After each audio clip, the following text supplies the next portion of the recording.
Live? Check.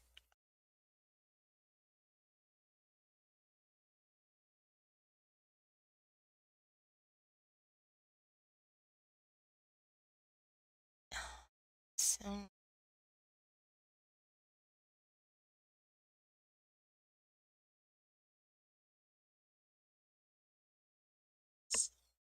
should change the thumbnail. But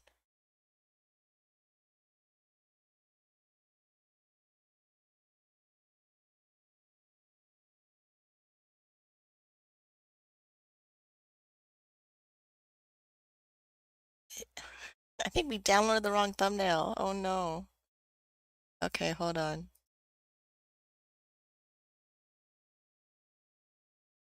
So, because we downloaded the wrong thumbnail, this is what we're doing. We're doing review, not even.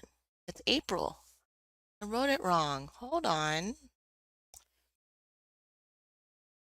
It's not February, it's April. And then we review March. Oh, I got February in there. Well, yeah. So we are reviewing what I spent in March. We are going to go over the plan for April. And depending on how long I'm on, people may pop in the chat.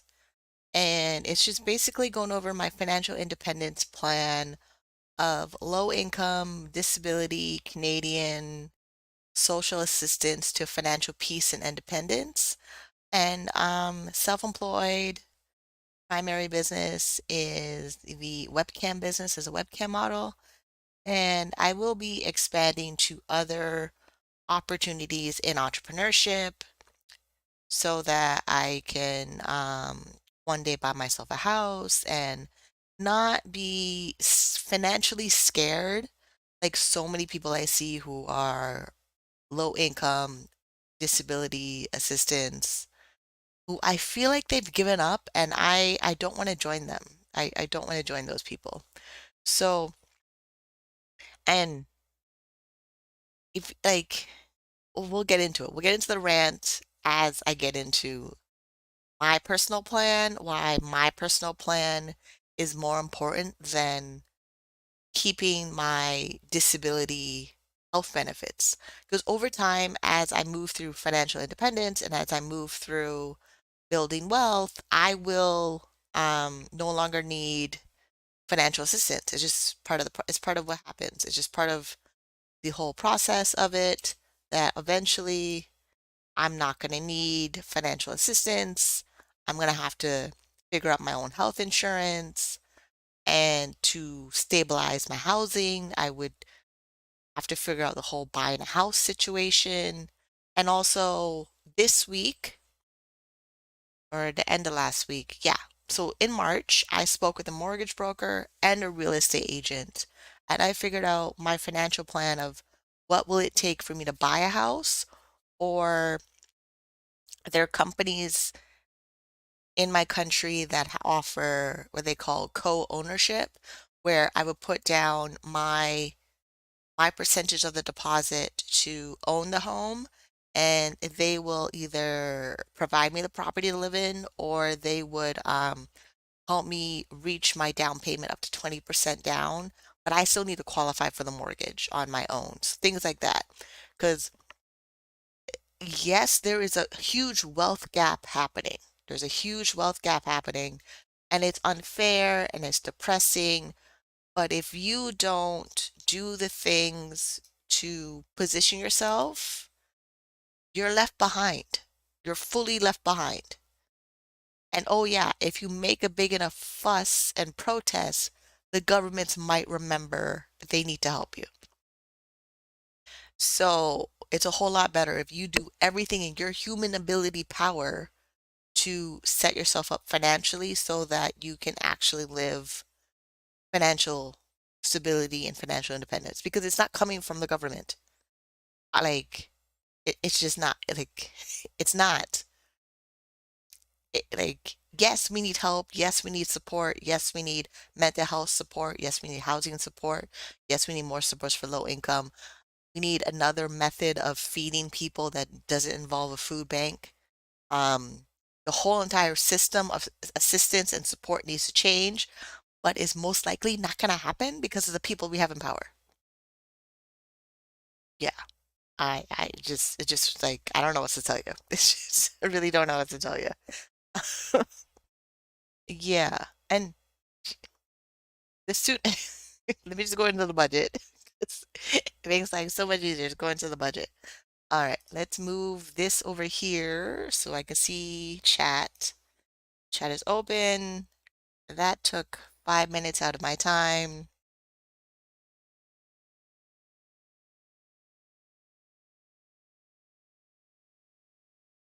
I'm reading stuff because I haven't been here in a while, so apparently YouTube made some changes. All right. Chat is open. I'll talk. We're doing April. I have to change my thumbnail. Don't worry about the thumbnail. Um, Pay off debts. March. That out. I probably should share see if I can share this.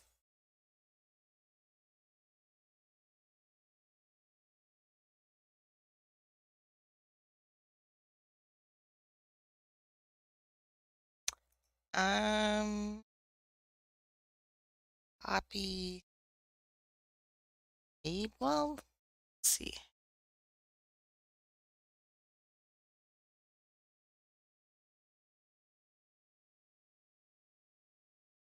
Okay, there's one there. Um, Another share button.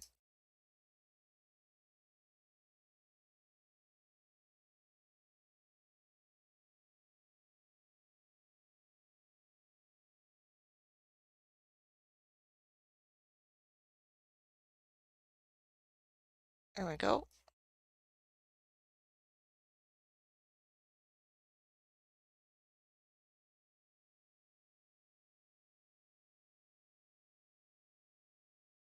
Okay, chat is open.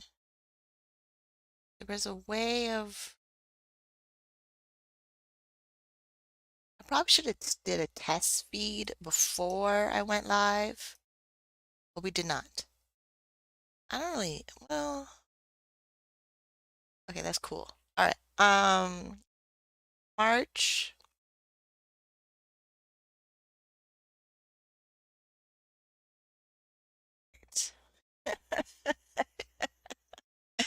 I'm just, yeah. Okay, okay. So March. What's happening in March?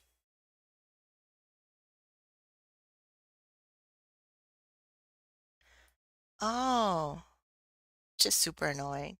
Okay, so March. Oh, every dollar. I need every dollar open. That's what's not open.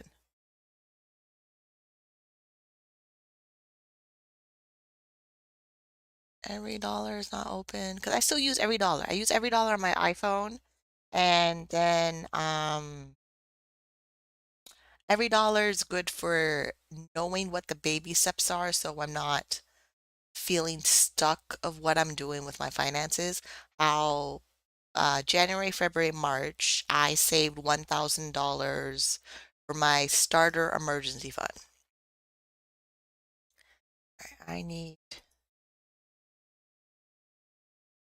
this. So yeah, so January, February, March, I saved $1,000 in my emergency fund. So as of right now in April, there is $1,000 as is in the starter emergency fund. So that baby step is complete, like done.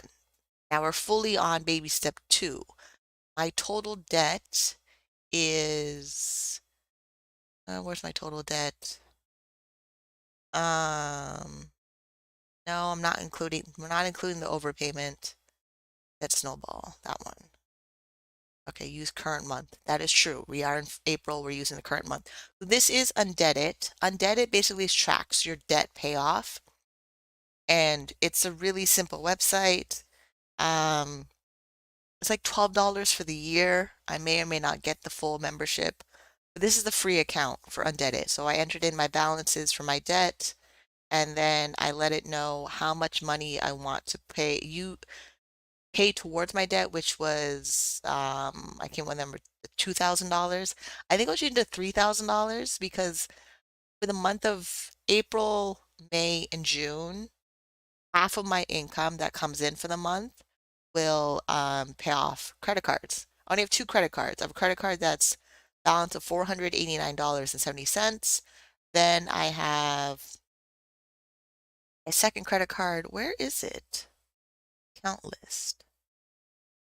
Okay, this is the closest. And then I also let my undebted track my annual contributions for my investments of like my disability savings plan, my retirement savings plan, the tax-free savings account, and the new brand new first home savings account that the government of Canada made official, and financial institutions are facilitating them now.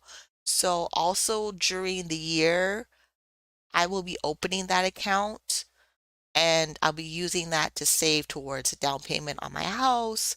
So as my debt-free journey goes, you'll see me save for my down payment on my house. It's gonna happen. There's not doing it is self-sabotage, financial self-sabotage. So I will be doing those things so that I can get positioned into home ownership wherever it happens. If I buy a home when I'm 60, I buy a home when I'm 60. I'm okay with that. It's probably not gonna happen that way. I turn 40 in 2 years. I'm not gonna like the if I do the steps, the holy power will take care of the rest. I know that. I know that for a fact. There's no way that's not like yeah, it's a two system. There's a team. The other person on the team are ready to support the goals of the team, and that's what we're doing. Oh no, hold on. I have to move my camera. I don't think anybody can see me. I totally forgot about that little logo in the corner. Let's fix that. Up here. See if it worked. Is it live? I'm doing this by myself. It's a lot to do by myself. All right, we'll see it next time I go on that slide. It should have moved up. Okay, good. It moved up a little. Not really in the right position. Let's move a little bit here.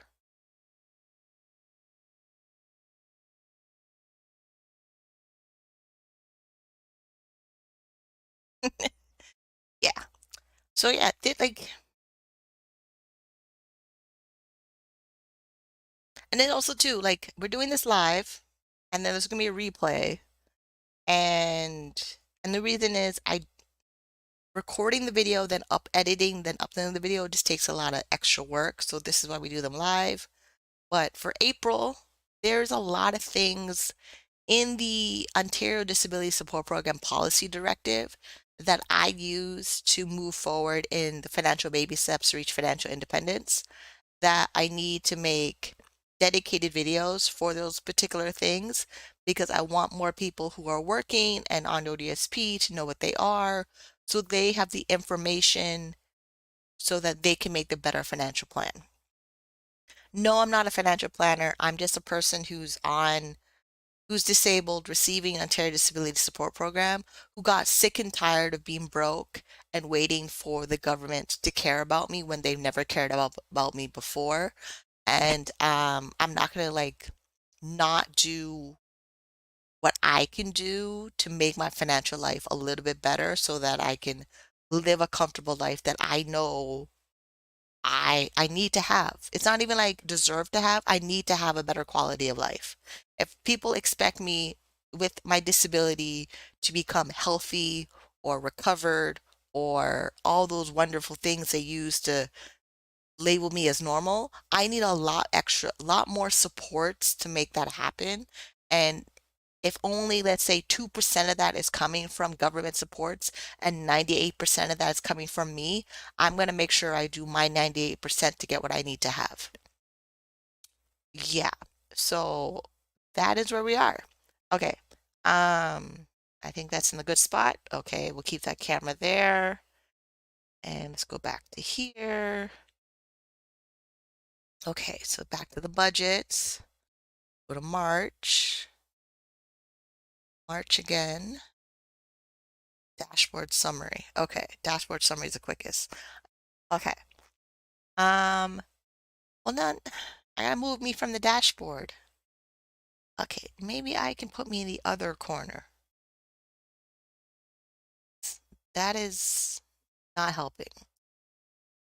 How about here?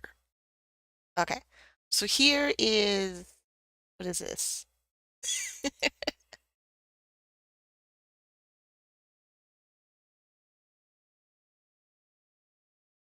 I'm waiting for I need to see the screen so I know it happens faster when I watch the replay back, but, um, okay, I think it's mostly fine.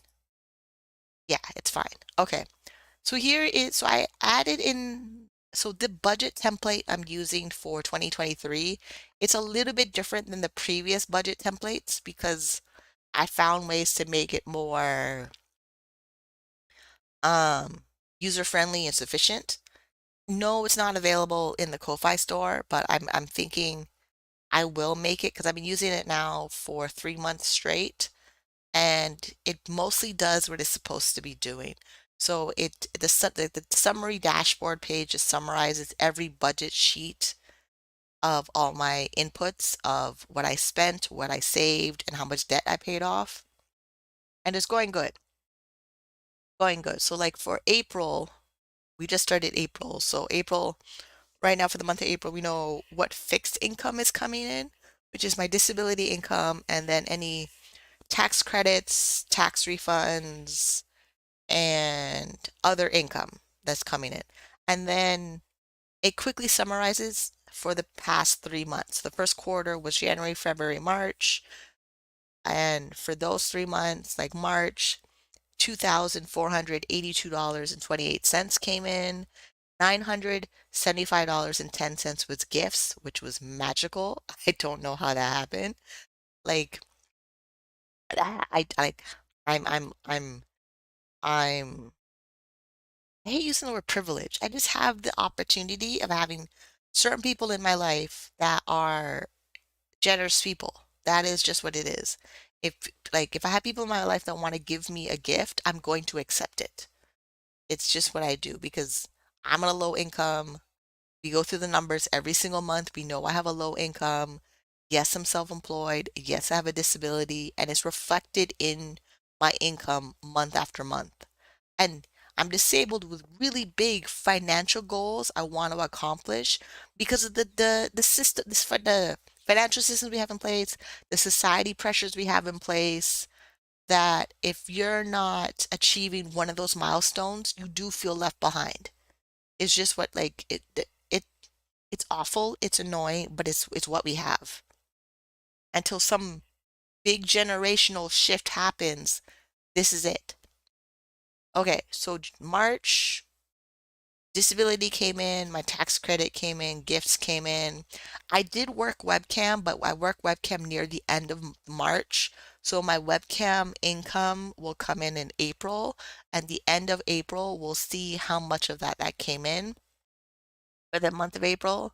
But that is what we did. And then I added on in the budget template from March and April, calculating how much money I need to save for a down payment for a house plus its closing costs. I figured that I need about, this number's not right. Yeah, I need about 3% of the purchase price in closing cost. And based on where I want to live and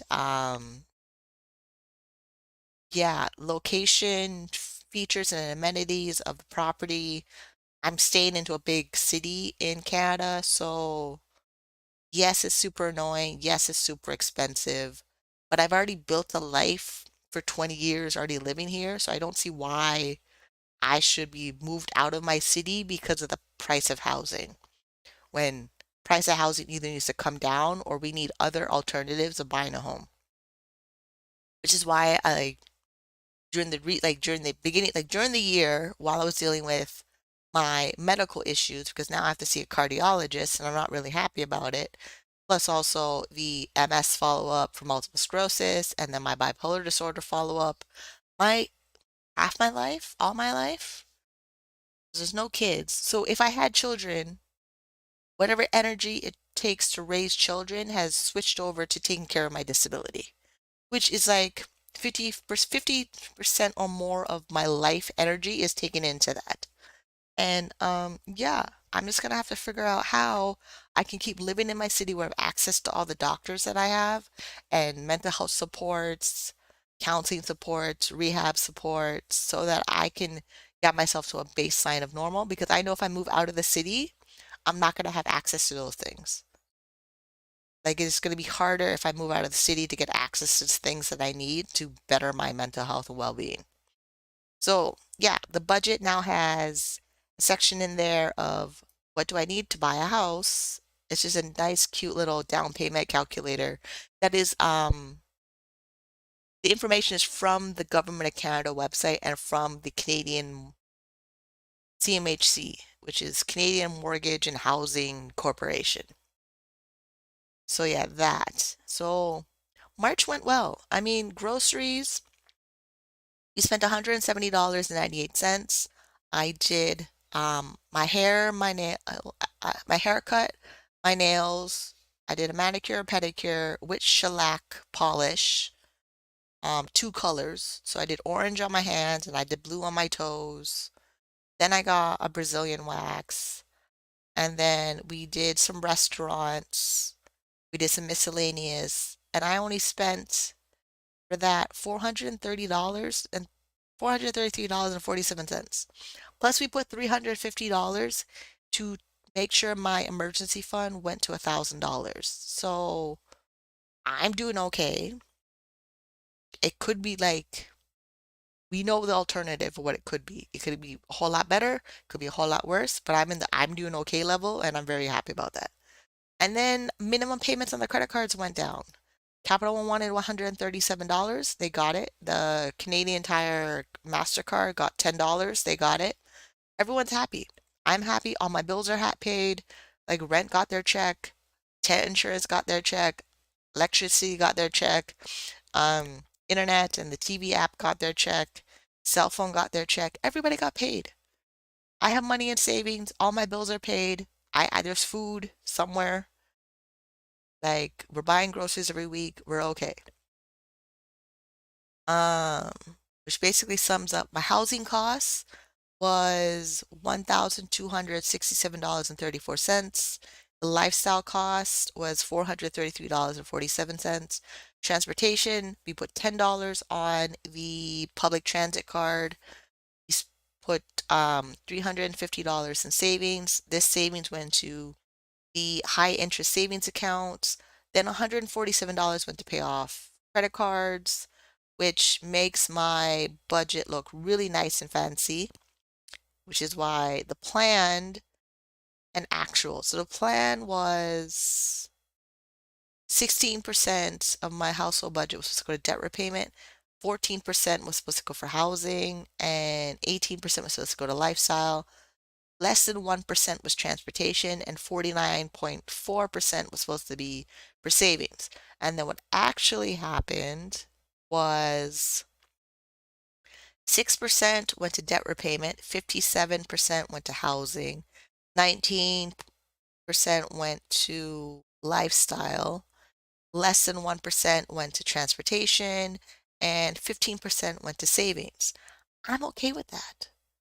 Like, I'm fully okay with that since I changed a lot in my financial plan.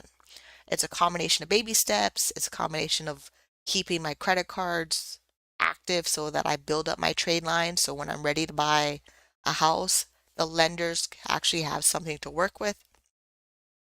And because I actually contacted a mortgage broker and they reviewed my situation. So when I contacted the mortgage broker, I had to send in my T4, not T4, my T1 general tax return.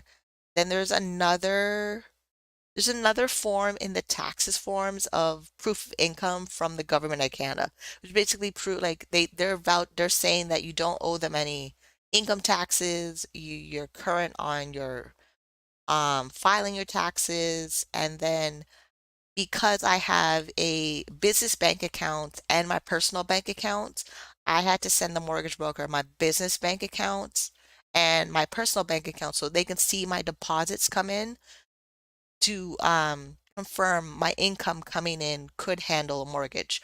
Right now, it's not. Right now, it's my income is very low.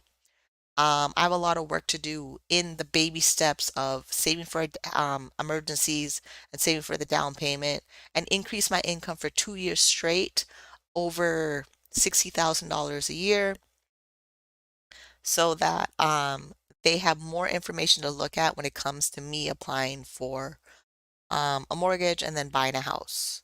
So it's possible, like the annoying part of what I dislike of social assistants and the caseworkers and other people on social assistance, they don't get accurate information.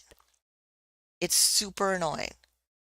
Speak to the people who actually do those particular financial things that you want to have in your life and make a plan so that they can happen. And yeah, it's going to involve work. As Dave Ramsey says, the best place to go when you're broke is to work.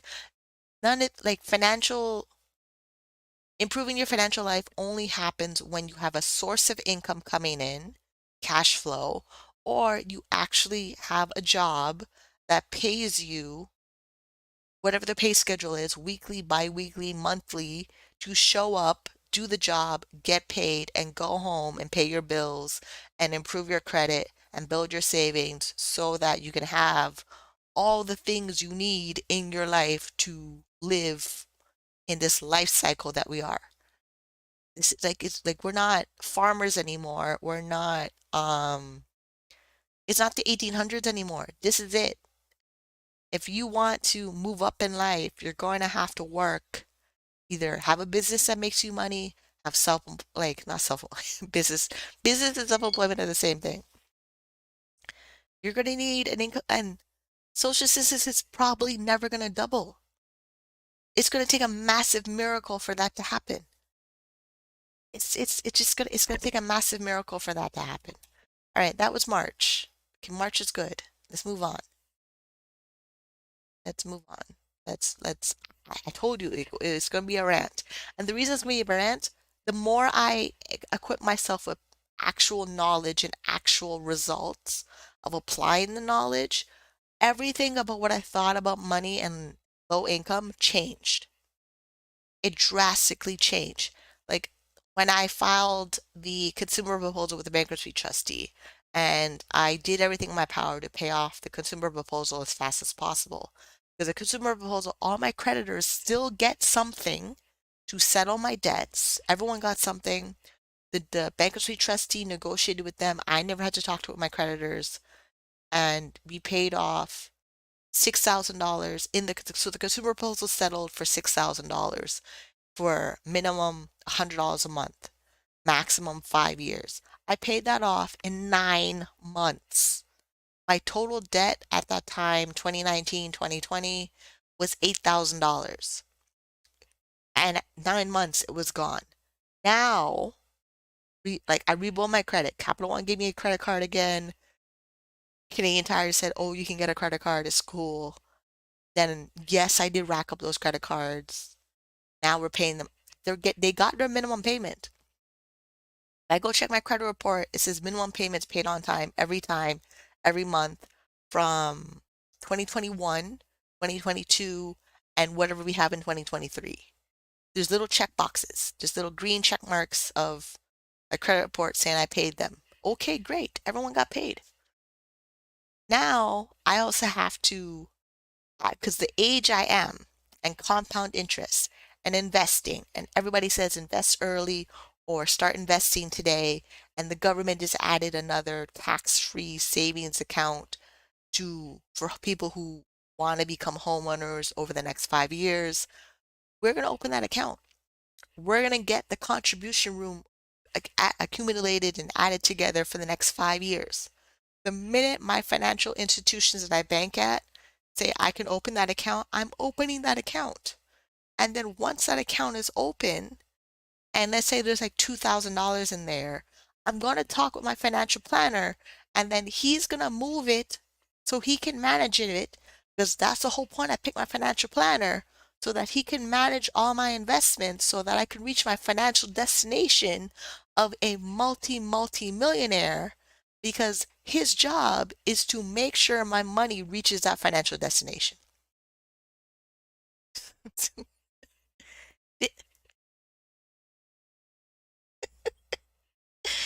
Uh,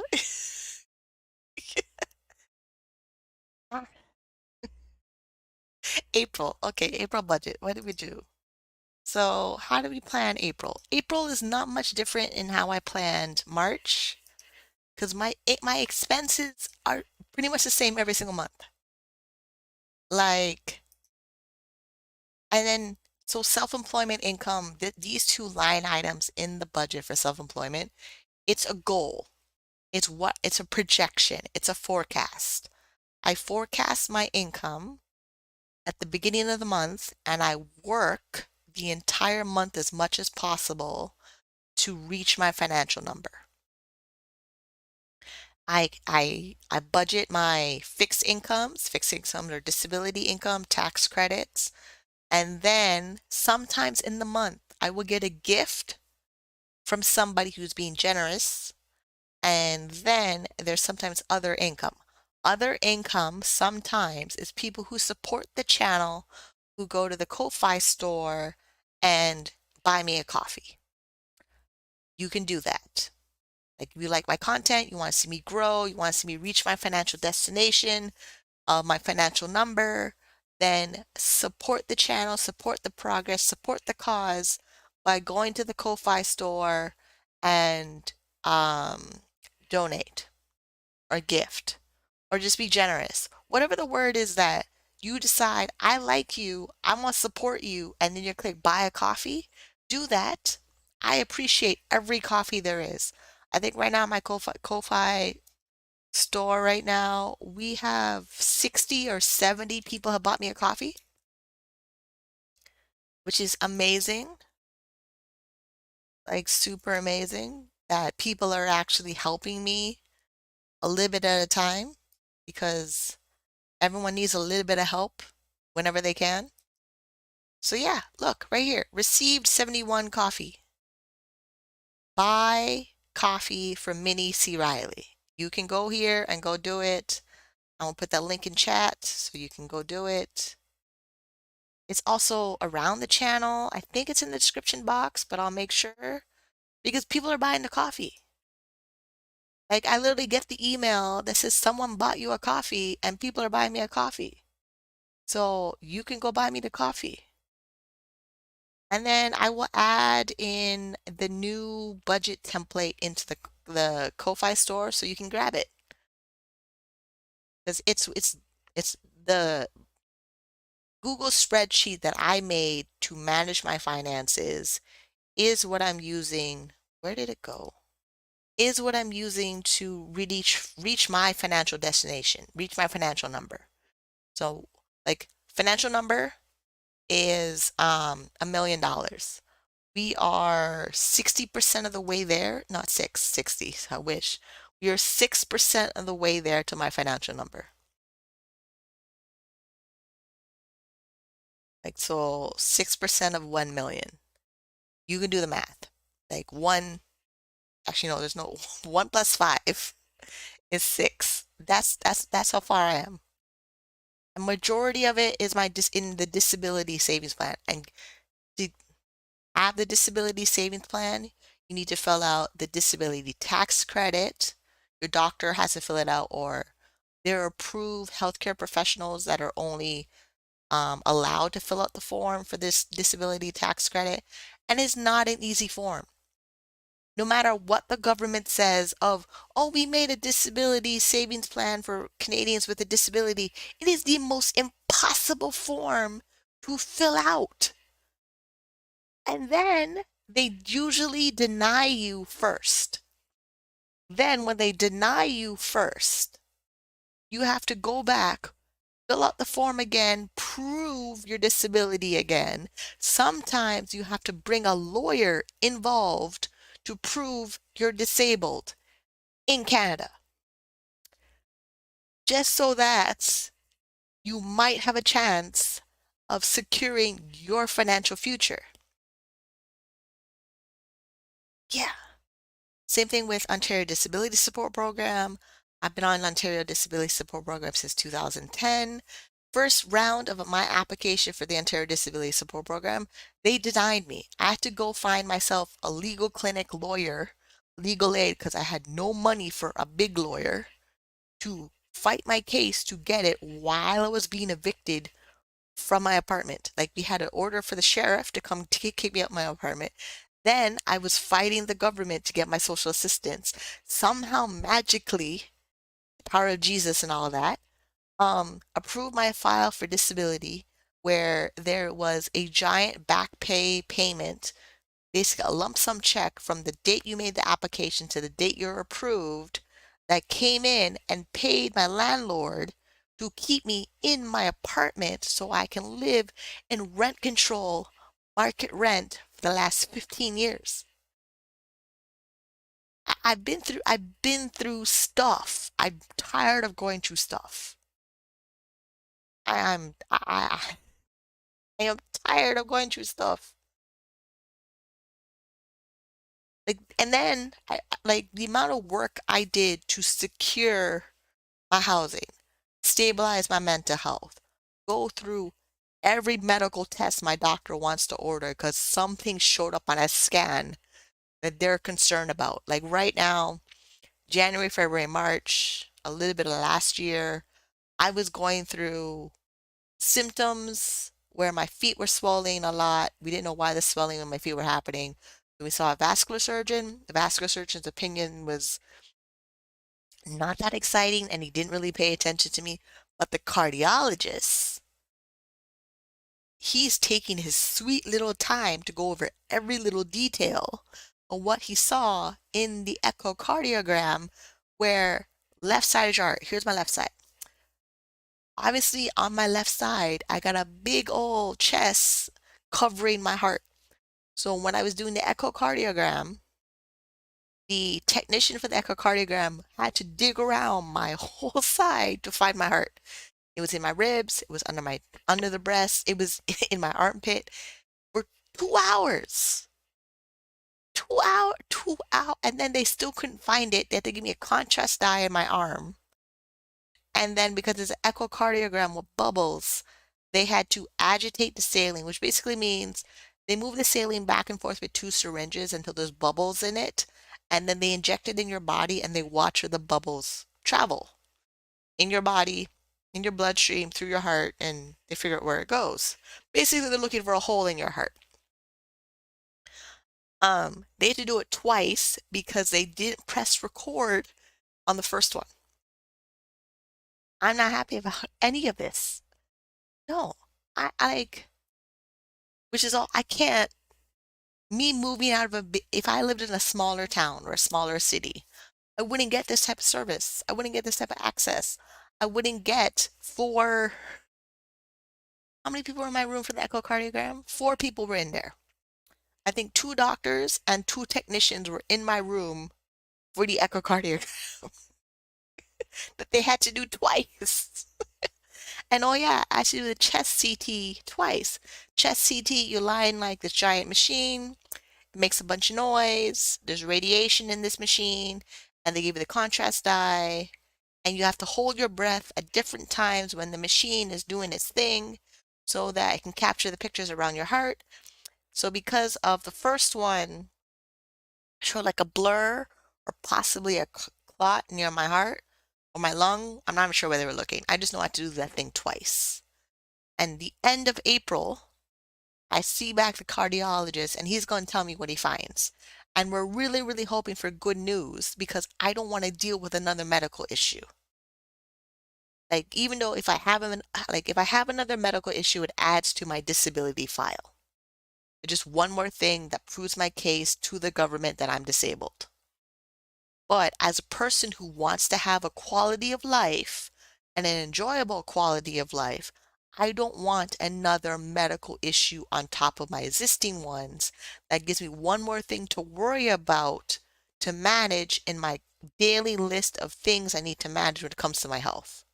Like every morning, I have to take my bipolar medication, then I have to take my MS medication. Then every quarter, every 3 months, I am doing blood work for the neurologist because type of medication I'm taking for the multiple sclerosis, they need to watch my blood to see if it's doing certain things, reacting to the medication. Plus, also with the bipolar medication, there's certain things in the bipolar medication that could affect my blood sugars or something. I forgot what it was when the doctor told me in 2010. But I know every couple of months they're poking one of my arms to draw blood. And I don't want to worry about did they poke my left arm or my right arm? I don't. I don't want to do it. I want to travel, enjoy myself, have a lot of money in my bank account, donate to charities and people I care about. Yo, live like I want to live in the expensive condos and have people wonder how could I afford living there. That's what I want. I want you to question how me could afford living here. That's that is what I want. Okay, we did April, right. Like I said, April doesn't change that much. I went on a rant again. It's gonna happen a lot. It's just gonna happen a lot. Okay, so what did we plan for April? Okay, I see what we did here. Okay, let's go through April, and we're mostly done. We're mostly done. Full screen. All right, so April's almost exactly the same as March because I'm in rent control. My rent doesn't go up that much. It goes up like 1 or 2% once a year. So rent is still $937.76. The tenant insurance, it should go up, but they haven't given me notice it's going up. So that's still $18.58. The hydro, the disability support program sends them a check, $86 a month. Then the internet and TV app, I have a streaming app for television shows through my internet provider. That's $152.55. That went up. That used to be $135 a month, and that went up. Um, which is super annoying. And the cell phone, I'm still on my iPhone 11. That's $72.45. So my housing costs already for April, we spent um $1,267.34. And then for lifestyle costs of groceries, household items, laundry, hold on. Um, wait. Here we go. This is better. So groceries, household items, clothing, hygiene, grooming, spa days, restaurants, entertainment, health and fitness, and miscellaneous. That's always been $1,600 a month for all of those items. Like I figured it out. I don't need to spend a whole lot on those things. Plus, I don't have a car, so my transportation cost is still pretty small, where it's less than 1% of my whole budget for transportation costs, even though I totally, totally hate riding public transit. I really do. I do. And then the reason I don't get Ubers or Lyfts or ride share, car sharing, hey 90s baby, the reason I don't do ride share because it's expensive.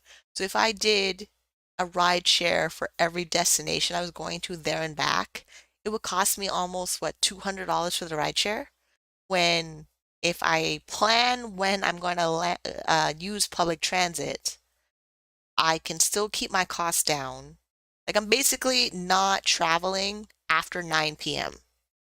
So anything like if I would go to a club and go to a bar for a drink or whatever, I'm not doing that. I because I don't want to be on public transit. So that is and then medical appointments. Sometimes the MRI appointment could be in the middle of the night.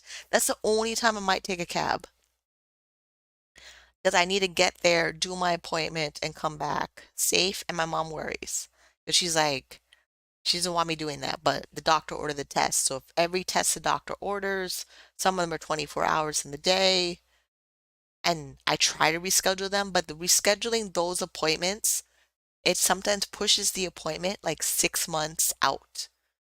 Hey, Kinky Yogi, you're new. I don't think I've seen you before.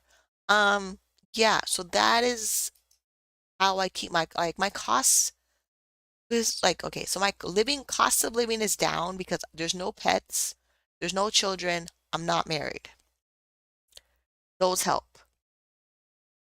And then I don't live in a fancy place. I live in a low income apartment that's being taken over by multi-million dollar condos. And it's nuts. Transportation's $50 and then my savings. The savings category in my budget is probably the most intense part of my budget because I need to save for retirement and I need to save for purchases in the future. So retirement savings, I can't wait any more retirement savings. Retirement savings has to be done so that I actually retire with money that's not from the government. So I really wish I was more focused on this in my 20s so I can slow down a little bit now, but I don't have that luxury. So a good chunk of me working, half of that money goes into retirement.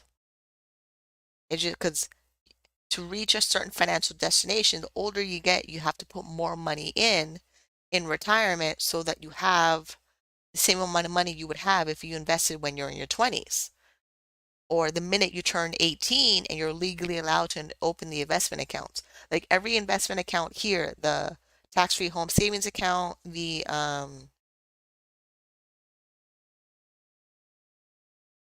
I'm new, been silent viewer for a little bit, looking for cam budgeting advice. You're doing a very good job. Thank you for being motivation for the cam girlies out here. Well, that was a thing. Like with me being a cam girl, I still work as a cam girl, but I'm 40 soon. I'm 40 in 2 years.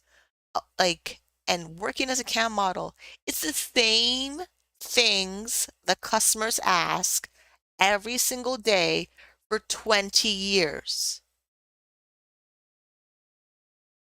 Like, it's the job as a cam model is not that technical, complicated, high IQ. I need a whole bunch. You need like 2 or 3 solid good skills to be a cam model. You need to set up your room properly so you look like the um the character persona you want to portray to your customers. That takes money. Then you need to make sure your technology equipment is up to date. Like this computer right now is dying, which is what's gonna, so as I pay off my credit card in April, May, and June, I'm probably going to use my credit card to buy a brand new computer, one of the iCore 7s or the iCore 9, um, new this year model computer, about 3,000. My budget for my computer is $3,000 for the computer. $100 a day is $3,000. I figure that's a good budget for my computer. And I need my computer to last me as long as this computer. This computer now is from 2017 in 2023. So it works, it does its job, but I know if my computer was more newer, more latest technology, more innovative, it would run the feed a whole lot smoother. It totally would, which means it would make the audio better, it would make the video more clearer, it would actually maximize my internet speed. The internet speed I have that I'm paying for $150 a month is 500 gigabytes down and up. That's why my internet bill is so expensive. My internet bill is that expensive because I don't know, 20% of my time using my internet is to broadcast a live feed so I can make more money. Like me buying internet is the intention and purpose that the internet is going to make me money. That is it. And then as you get older, and because we're webcam and we're self-employed and we're small businesses, if you don't actually deposit money into your retirement accounts. I'm in Canada, we have registered disability savings plans, we have tax-free savings accounts, we have RSPs, we have FHSA, which is the new one. The new one is the tax-free home savings account. I need to maximize all those accounts to the best of my ability so that I can actually have retirement income coming from other sources that nothing to do with being a webcam model. I was on the webinar the other day for free training, and they had Izzy, not the other day, 2 weeks ago. So 2 weeks ago, Izzy was there. Izzy is one of the top male webcam models for Flirt for Free. Izzy uses his webcam money that he makes from webcam to buy property. So his the money he buys for property, the property becomes a rental income. The rental income is his additional income. So if he doesn't feel like working webcam, he doesn't have to because he has enough money coming in from rental property to supplement his lifestyle or fund his lifestyle. So here's the thing, if we're going to be webcam models and we're going to be stigmatized and we're going to be not like quickly, easily to jump into traditional employment, you have to fully embrace entrepreneurship. And now I got to recommend a book. Hold on, let me get the book. Ugh. Oh no, that's not good. Ugh. I need to crush the water bottle. All right, here's the book. Now, this book and so the person in the book, Laura Langemeyer, she has a YouTube channel. Laura Langemeyer only talks about entrepreneurship. I've talked to her team. I've had a consultation with her team. Her team is all about entrepreneurship. They know what I do. They fully know what my business is. They work with other people in the same business. They fully, when you're ready to work with the team to build up your entrepreneurship venture, or it makes you, well, they promise a certain amount of money, but like basically, let's say your webcam income only makes you $50,000 to $60,000 a year or less. It could make less. It doesn't matter how much it makes. Whatever a portion of that money has to go in to let me write her name in chat. Portion of your income has to go to be building wealth, has to be going to building other income streams. You can't just sit around and webcam forever. Like you just like it's just not possible. Like the pandemic happened, a lot of people came in and they wanted to do their content website sites, which is great.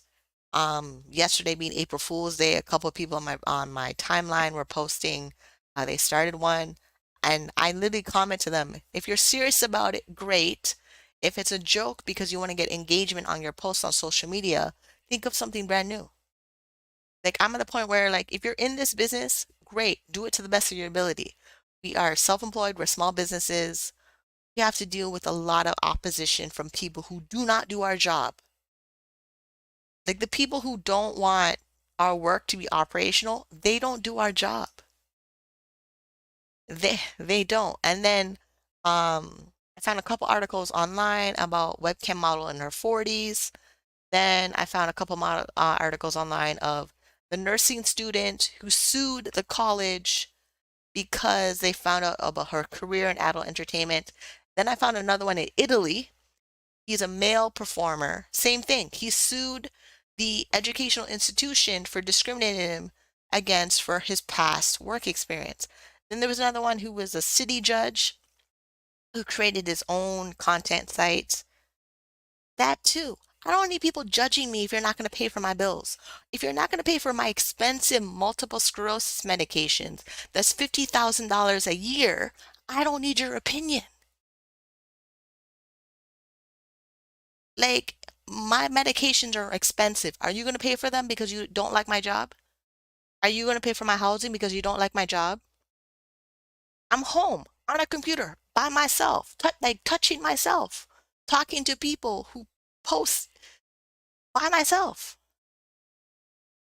But you over there, who's worried about me over here, and you're not going to do anything to fund my lifestyle, support my lifestyle.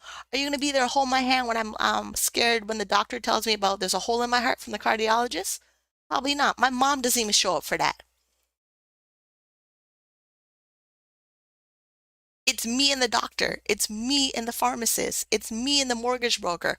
It's me and the real estate agent. You're not there. It's me when I file my taxes.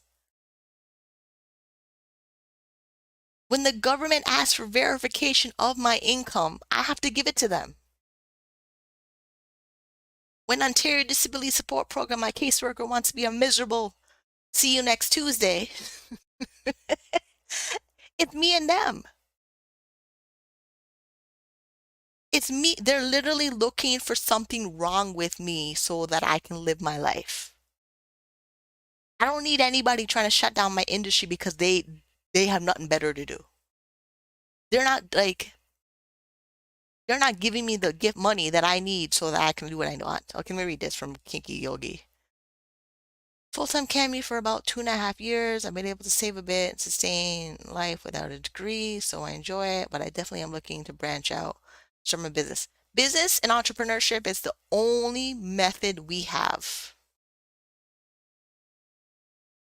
because the cam model to employee or the cam model entertainer to employee, they don't like us. They do not like us. You're better off to become a multi-million-dollar corporation entrepreneur. They already don't like entrepreneurs. They already don't like big corporations. But those big corporations give jobs to everybody else. So you're better off to be a company and give other people jobs. This is why I'm reading back her book again. I may have mentioned her book in a different video on my channel, but this is it. Like, so part of the budget, which I didn't get to go into because I keep going on a rant, um, is part of my budget is I opened a specific account that I called my wealth account that I would put money in dedicated to joining her team for business coaching, business ventures, and other, she's a bunch of stuff. So she gotten so big. It's like, so this lady was in The Secret. So if you ever watch The Secret, she's the woman in The Secret. And she talks about law of attraction. She talks about money comes frequently and easily to her because money is everywhere. So she's really big on using other people's money to um, make more money. So there's that. But for me, like joining her and her team, I would have to let go of all of my limiting beliefs around money, all of them. And then how I'm on disability social assistance right now, me joining the team, like work with her for her business ventures, her events. You have to go to her website. She has so much more stuff than she's had since 2006. Like when I even met her for some workshop that was in my city in 2006, where she signed my other book. I have another book from her called Cash Machine for Life. And then I have this book, and then she has like 5 or 6 other books that she does because she only wants to do $1 million ventures. She only wants to do business ventures that start off as 6 figures and they go up to $1 million. For her, she started with gas and oil. Then she added because she's a farmer. Her family has a farm. She turned the farm into a weed farm. So things like that. She's not playing small. She's not doing small stuff. So if you're webcamming and you want to work with a capital ventures team like the Shark Tank people, you're going to need money in savings to join them. I figured my number to do that I feel comfortable with, of learning a new way of becoming from. So right now my business is a sole proprietorship, where like it's a person, so it's your personal income tax, but your personal income tax is just self-employed. So remember the cash flow quadrant from Robert Kiyosaki where he has the 4 little letters: employee, self-employed, business owner, and investor. This person makes you move from the left side of the quadrant to the right side of the quadrant. Can I find a video picture of that? Hold on. Cash flow. Where's it? Cash flow quadrant. Find you a quick image of this so you understand what I'm talking about. This one's good. Oh no. Okay, this is a random blog I found by the Casual Quadrant, so you get an idea what I'm talking about. Because if you don't, like, I never read Robert Kiyosaki. I went straight to Laura Langemeier. And Laura Langemeier, she was a seller of the cash machines game from Robert Kiyosaki, and then she launched off from there. And she's when the whole secret happened, that's how I found her. And I've been connected to her all the time, but I just never had the money to do what I need to do so that I can be fully involved. So this is a casual quadrant. As cam models, we are self-employed. We're the S. Where is chat? So as cam models, we are self-employed. You own a job, and we do. So you ever wonder why webcamming that if you don't show up, you don't make money? Why sometimes it feels like you're online for 10, 16, 20 hours a day as a webcam model? Because we own the job. The company who made the websites, they're leveraging us, the performer, to make the money.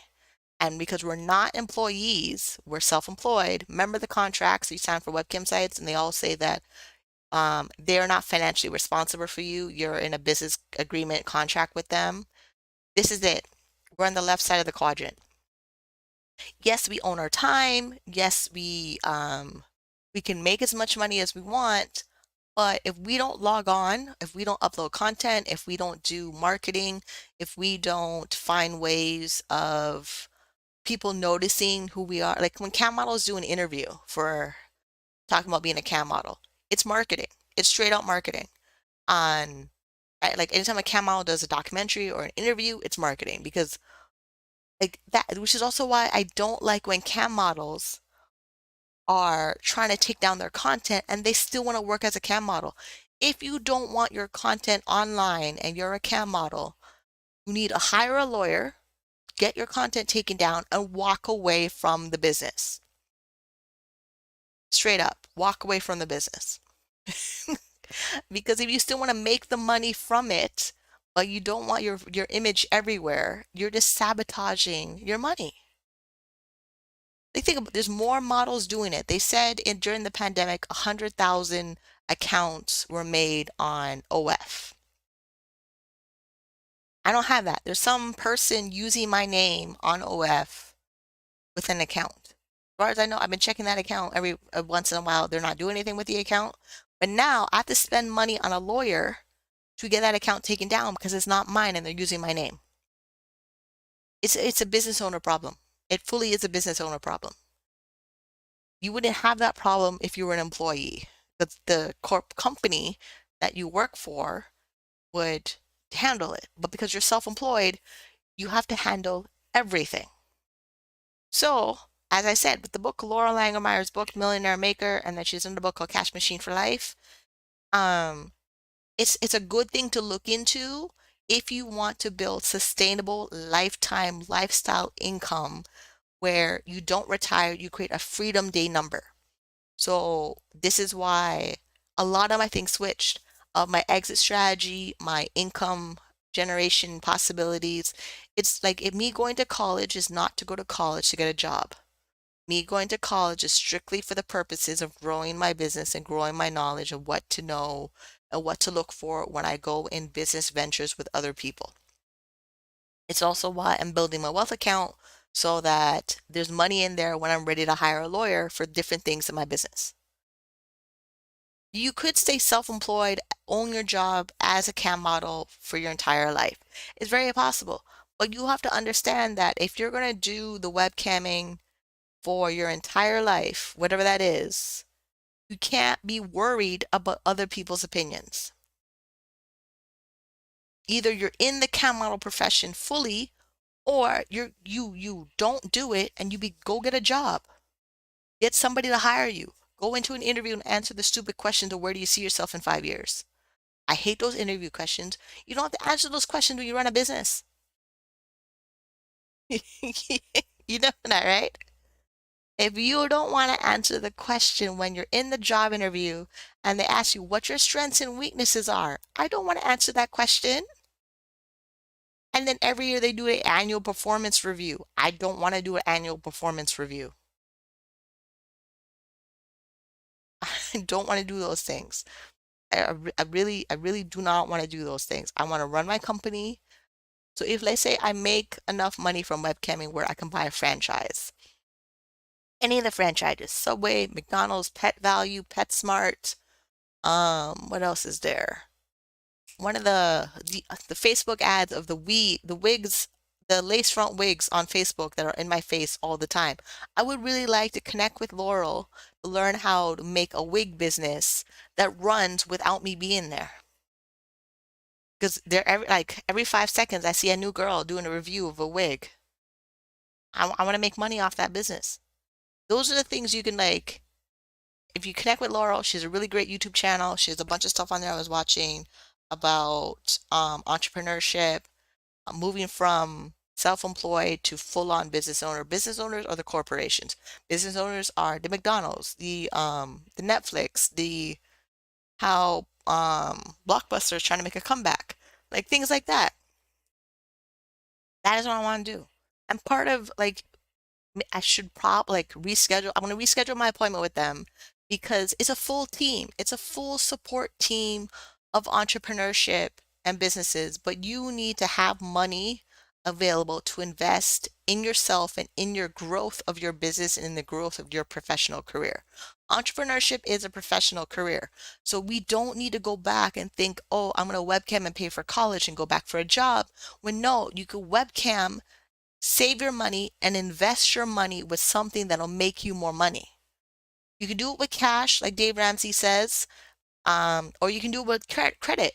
But whatever it is, I don't think it's a good idea for cam models to think about being a cam model so they can go to college and then get a job. Because a job is going to make it very, very difficult. Time and time again, I see articles pop up where a job fires the person because they have an adult content material on the internet. When if you are the business owner and if you are the investor and if you are self-employed and you're not worried about a job or a boss or a management or HR trying to discipline you or criticize you or judge you, you're all right. Like the whole thing that happened with PH and that documentary on Netflix, that's a big ass company. They have so much money that they can just go into court and defend their business.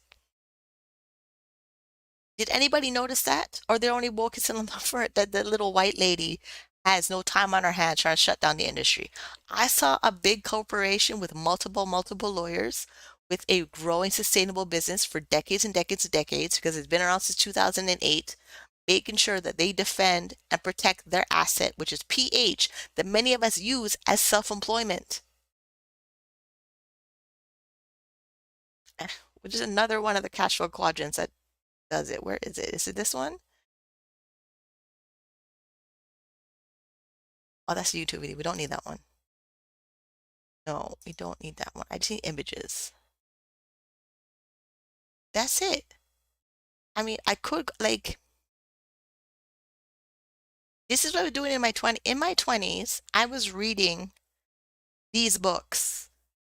And because of my disability, it delayed me putting this into action. It fully delayed me putting this to action.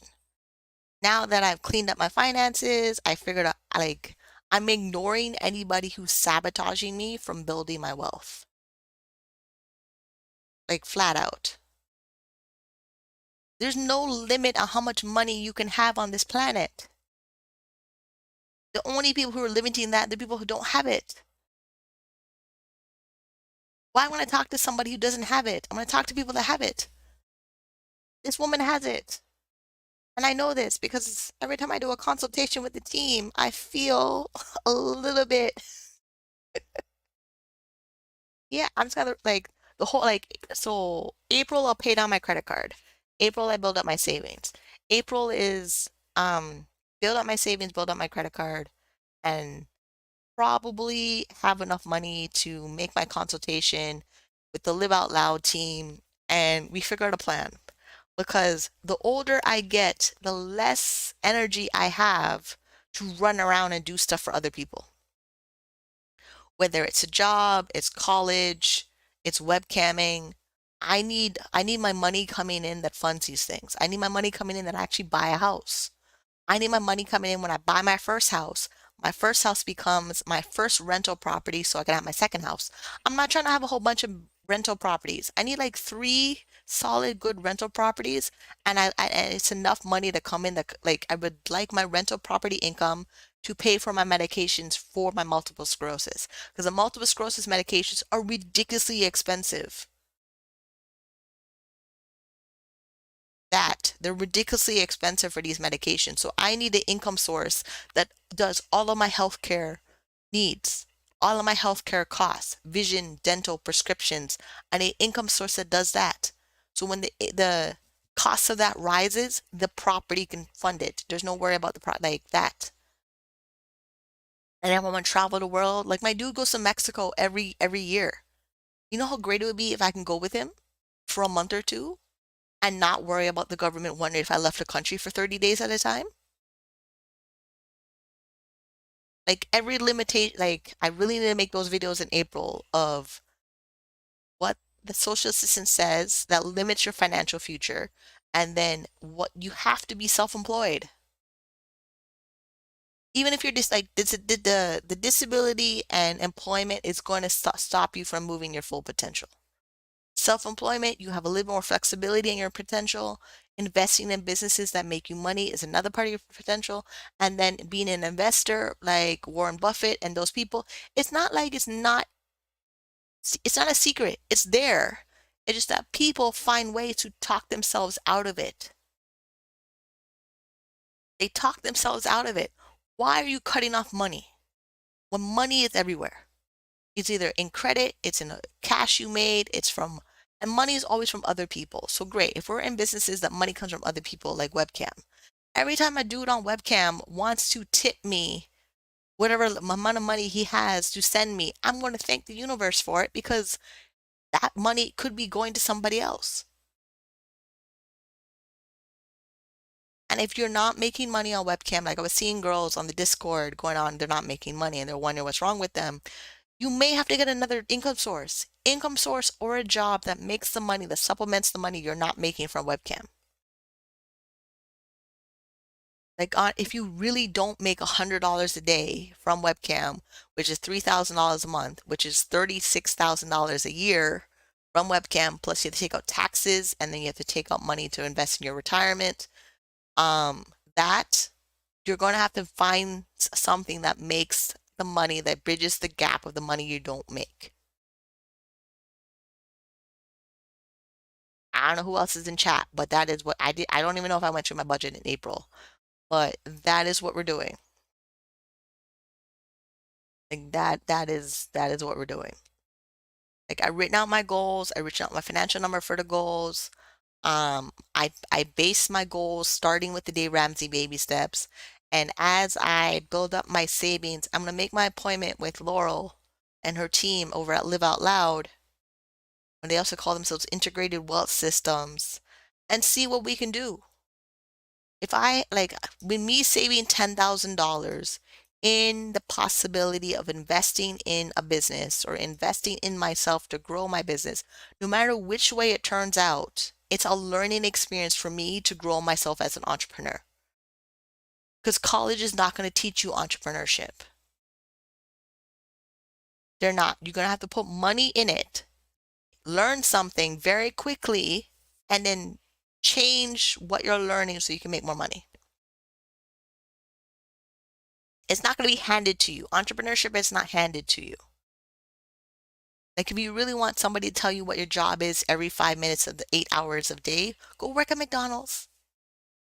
McDonald's now, minimum wage in Ontario is going to be $16.55. If you really need a boss looking over your every shoulder, telling you what to do, telling you have to take a break in 15 minutes, telling you that, oh, we want you to work overtime, telling you that, oh, you need to come in dressed in uniform with a smile on your face at 6 a.m. Okay, go work at a job.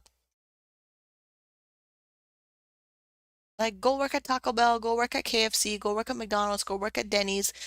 Those are franchises. I'd rather be the owner of the franchise and just have the check come in from the franchise. I don't want to work like, no. Customer service, retail, no. Minimum wage, no. Franchise owner, corporate office person, yes. Build a big ass webcam studio that coaches models how to be wealthy? Probably. Waiting on the government said the may or may not raise social assistance to keep up with inflation. I'm not. I know it's less like it. Even if it happens, the next government will take it away. It's up to me. It's full. If it's to be, it's up to me and my higher power. Like that. That is it. I don't know. I really don't know what to tell you, people.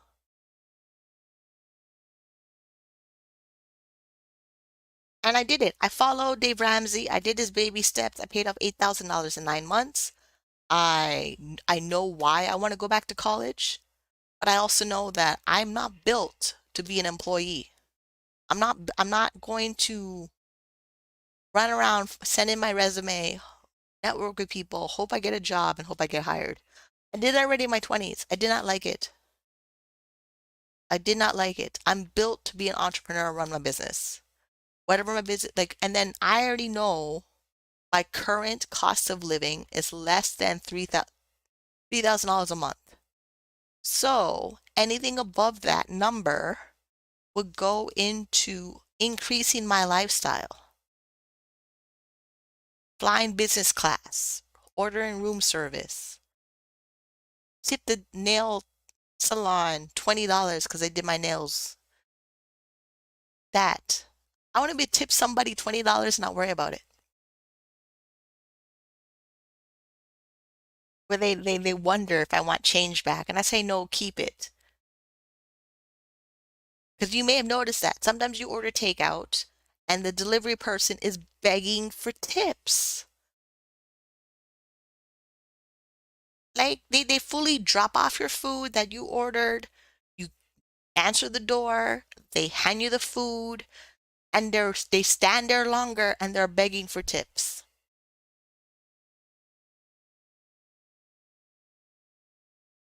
But what I realized, depending on where you're ordering food from, let's say you order food from Little Caesars. Little Caesars is a franchise. The owner of the franchise is not begging for tips. The delivery person who delivers your pizza is.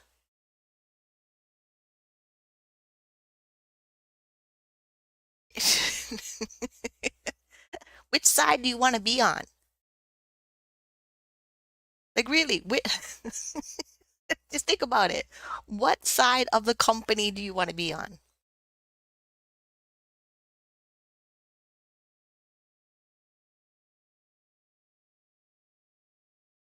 Like, anybody think about that? Because I thought about that. I fully thought about that this week, the week that we just had. I fully thought about it. Like,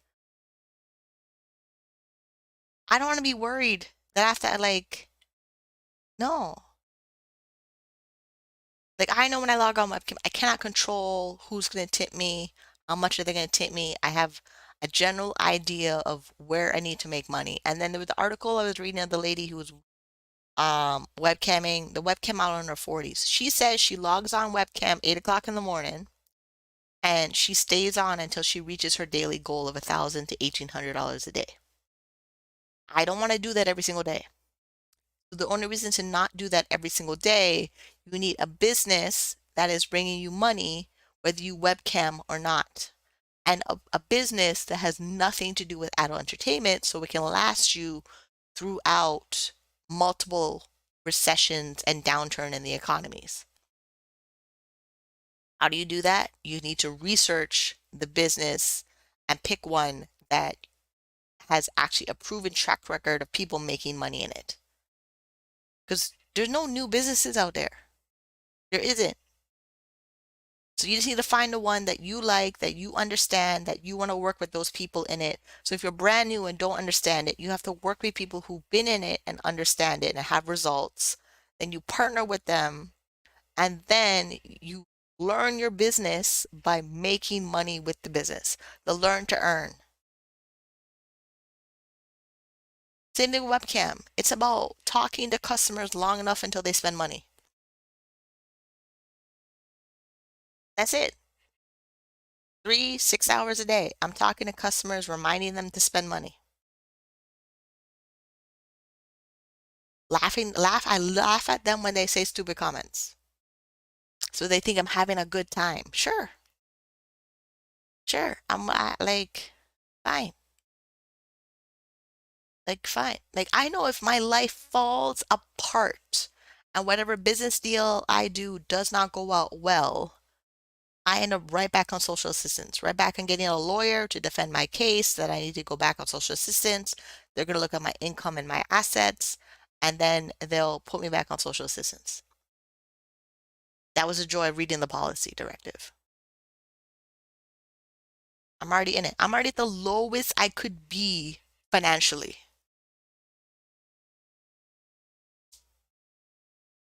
Like, and it could get worse. We're trying not to make it worse, but I know what worse is, and I know what a little bit better is. And I saw it too, because December, January, because of November and December, I made money from webcam.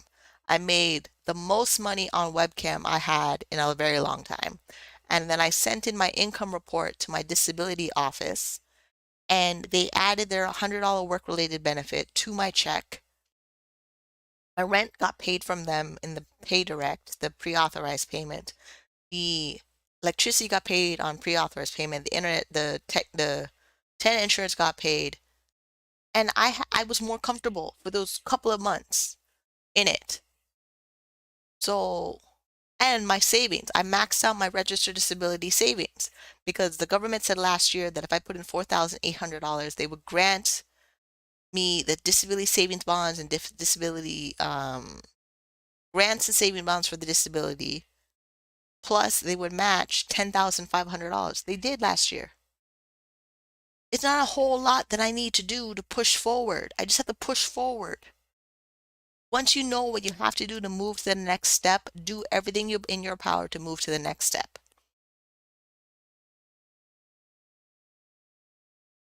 Like, it's just, I don't, I know what it is. It's a lot because I've been programmed to think it was not possible from people that don't bend, people are not looking out for my best interests. So you also that you need to find people who are in it for your best interests, who actually want you to achieve that goal. And it's very quickly you could find out who wants to help you reach that goal or who wants to sabotage that goal. Like I stopped talking to one of my friends because she's super negative. Like I want to buy a house. I did all the math. I know financially exactly. I talked to the mortgage broker. I talked to the real estate agent. I did the research from the Canadian Mortgage, CMHC, Canadian Mortgage and Housing Corporation. They laid out exactly what is required to buy a house in Canada as a Canadian. I need 5% down on the first 500,000. Then anything above 500,000 on the purchase price is saved 10%. Plus I need to qualify for a mortgage and my credit score has to be above 680. That is step one right there. Then after I get approved for a mortgage, I contact the real estate agent with my pre-approval amount. Let me go look for houses. Then the real estate agent sends in the offer. I accept the offer or I counter offer, and then somebody says yes to the offer and I buy my house. Then I got to deal with the mortgage every single month. And we're trying to make sure the mortgage is less than 35% of my household income so I can manage the mortgage. And then hopefully I don't get where I get a mortgage company trying to tell me they won't refinance and I got to short sale my house. Yeah. If I was going to ask the disability caseworker this information, they would try to talk me out of doing that. They wouldn't even tell me the information I need of how it's possible. It shows me that I'm talking to the wrong people. If you want something, you need to talk to the people that have the thing you want and find out how they got it. And I really, really hated when people do that in the industry. Like I'm talking to other people that work in the industry. There are other females that work in the industry. They're saying they're buying houses. I asked them how. They would go dead silent, quiet, and not tell me anything. As if it's some big, huge, magical thing they got to keep. Like when people would do and tell me where they got their hair done. You ever stop to think that I want my hair done? Why I'm asking you where you got your hair done? But you're not going to tell me where you got your hair done? As if the hairstylist doesn't need more business. People make business, they make their money off of referrals. If you're not the person giving the referral, you're sabotaging their business.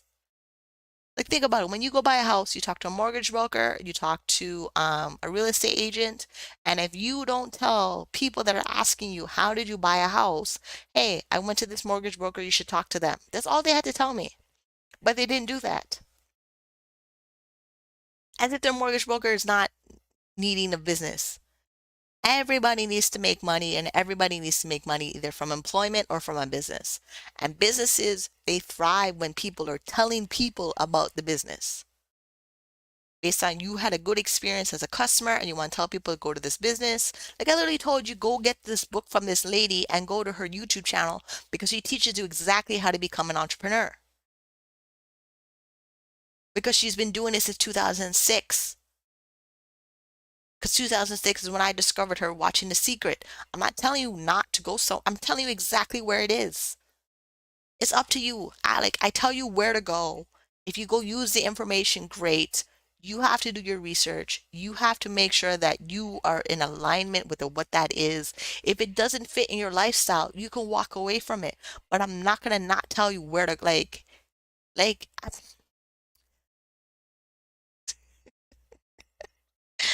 Oh, okay. I went on a rant. I'm emotional. My budget is done. The plan is to pay off debt and build my savings. According to the debt payoff calculator, I should be paid off all of my debt by June, as long as I stick to my work schedule. Right, my spreadsheet, I added my work schedule. That is true. I added the work schedule. I added the work schedule. Why isn't it on? Move the link. There we go. All right, so in my budget, keeps calling me. All right. So here, all these little green little dots. So what I did online, I went online and I found different schedules. I found 8-hour schedules, I found 12-hour schedules, and I found 10-hour schedules. And I set my schedule to fit where there is 2 days off a week and I'm working online 10 hours a day, 8 to 10 hours a day. So if I'm working 8, it automatically tells me 8 hours a day is 40 hours a week. And then it automatically tells me 10 hours a day is 50 a week. And then automatically tells me 12 hours a day is $60. Wait, 12, 12, and 12 is 60 a week. There is no confusion of how many hours you should work webcam. When are the best time? Set your schedule, stick with it. And then I quoted the article that I read of the lady who's 40 in a webcam model where it says, from Friday through Monday, she begins her day at 8:30 a.m. online and she doesn't stop and she hits her minimum goal, which ranges from $1,000 to $1,800. That's webcam. And she works one of the main popular websites in the industry. Then she says she does her OF content Tuesday, Wednesday, Thursday, and she makes her subscriber content. That is it. It's not like we don't have a big fancy schedule. Time management, you know what you have to do in your time and your day. I plan mine. Mine works for me. Go plan your day. I planned my whole entire day. I even decided that I'm not going to work for webcam sites because it drains my energy and I needed to make sure that the small business, sole proprietor business is webcam. Then my corporation business needs to be I need to build my corporation. I need to build my limited liability company, which is why I was there watching a lot of the Laura Langemeyer YouTube channel because that's all she talks about. She doesn't talk about how to do a little side hustle. She talks about how to make yourself a corporate person, that you are the owner of the corporation, that you are the boss and board member of the corporation. Like you literally operate, you're the founder of the company, you're the investor of the company, you're everything of the corporation. You don't have to go work in some office job and answer the stupid question of where do you see yourself in 5 years. You operate the company so it's your legacy you leave to your children or charities, or you spend all the money and enjoy your best life.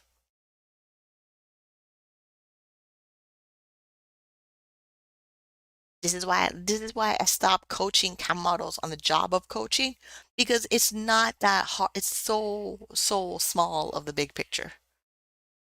Like I want to be one of the webcam model, like even the other webcam model, Jake, male webcam model, bought his house in Florida, going to sell his house in Texas.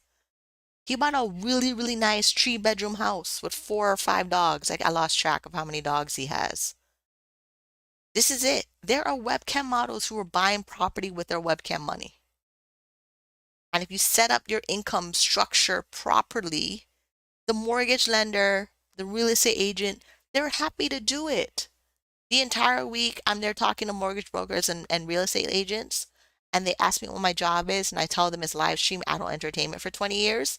They're like, oh, fantastic. I know people doing it. People are changing their whole vibe around our whole business.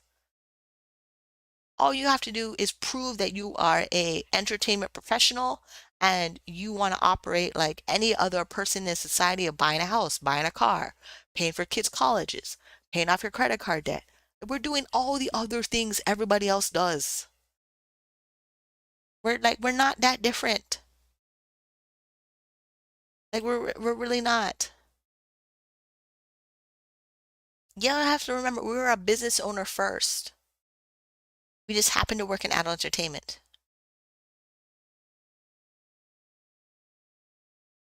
Business owner first.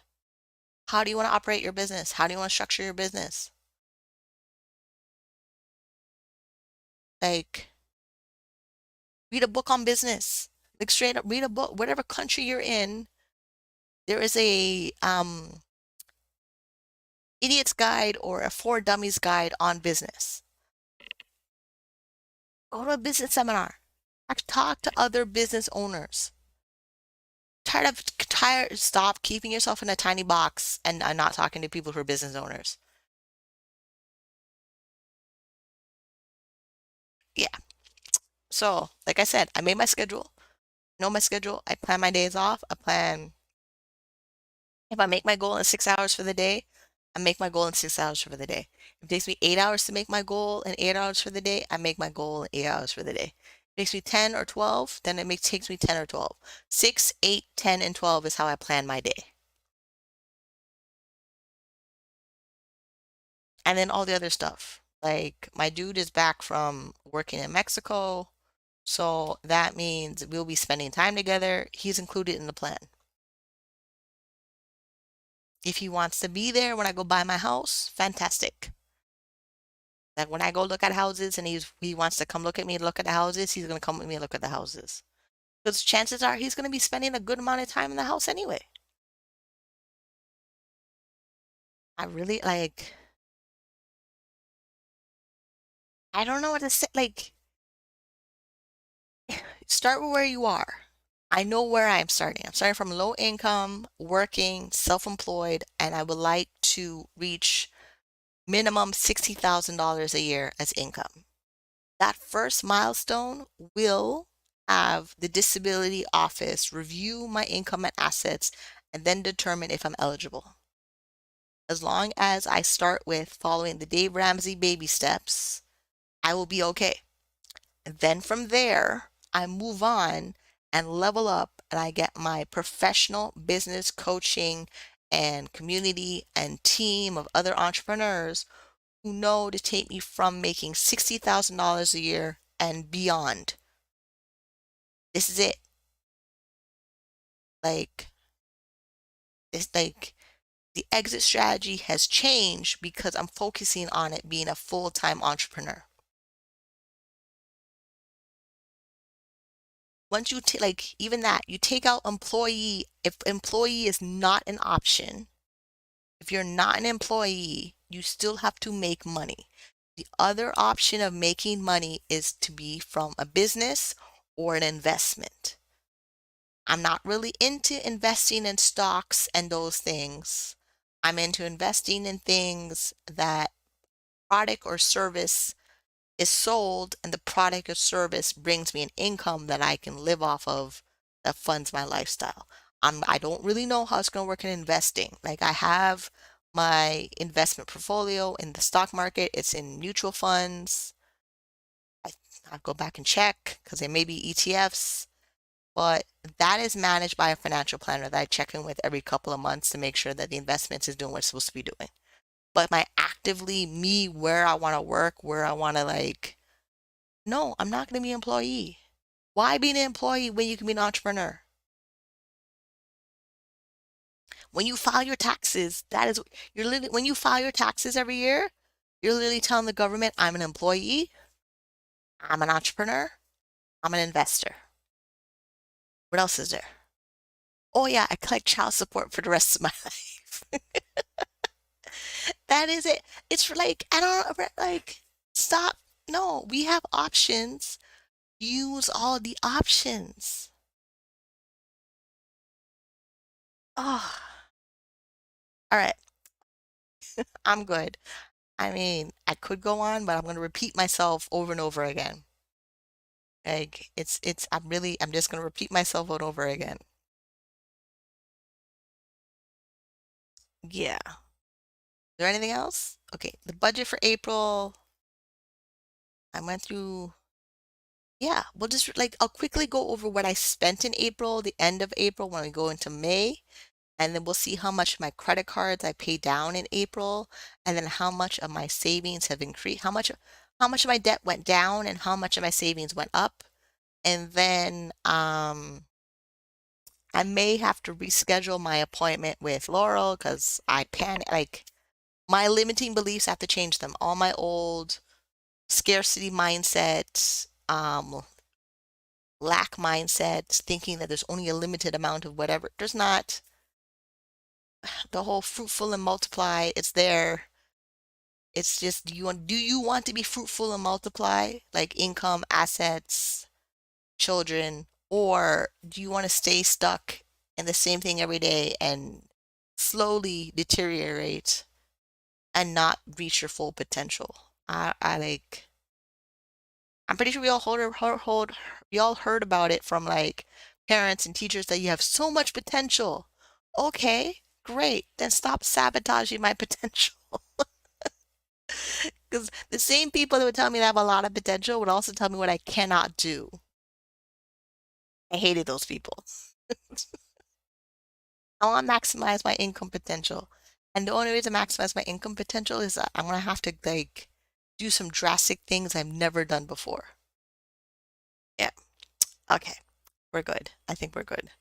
Okay. So if you've been on this video this long, leave your comments. I talk about a lot in my financial independence journey because it's never been done before. You're not really going to see a lot of people who are on social assistance they've had it, they're fed up, they're tired of being stuck, they're tired of being suppressed to reach a level of, I want to be wealthy.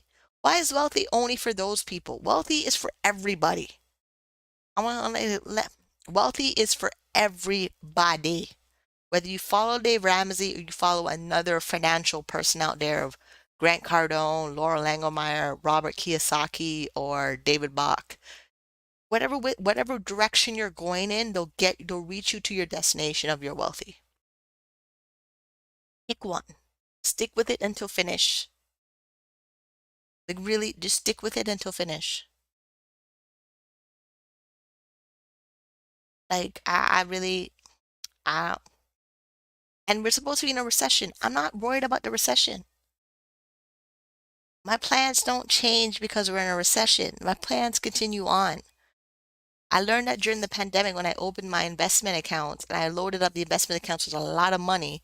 and how much they've grown from the market was down to now the market is doing what the market is doing. And I've watched my portfolio grow. I went from 0 to 6% of 1 million by myself. Just this. And the power of whatever higher power I believe in made it happen. So this is why, yeah, I'm gonna like, wealth is possible, financial independence is possible, coming out of poverty is possible. Um, oh yeah, you're going to have to work. I agree, you're going to have to work. Become an employee, become a business owner, become an investor. One of those methods work. Pick one. Pick one and stick with it and do it to the best of your ability. All right, we're done. All right. So